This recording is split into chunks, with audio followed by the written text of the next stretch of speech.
بتاؤ کیا لکھیں تم کہ لفظوں کا چناؤ بھی بڑا دشوار ہوتا ہے۔ جو تم کو جان لکھتے ہیں وفائیں خوب روتی ہیں، ہمیں آ کر یہ کہتی ہیں کہ تم اپنے ہی قاتل کو اپنی جان لکھتے ہو۔ خدا کہتے ہو اس کو، کبھی ایمان لکھتے ہو کہ تم اچھا نہیں کرتے، تو پھر یہ سوچتے ہیں ہم تمہیں اب سوگ لکھتے ہیں، کوئی مستقل سا روگ لکھتے ہیں۔ سوگ کو منانے میں، روگ کو بھلانے میں عمر بیت جاتی ہے۔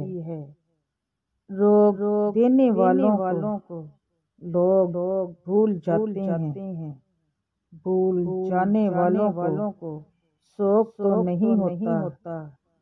چلو تم ہی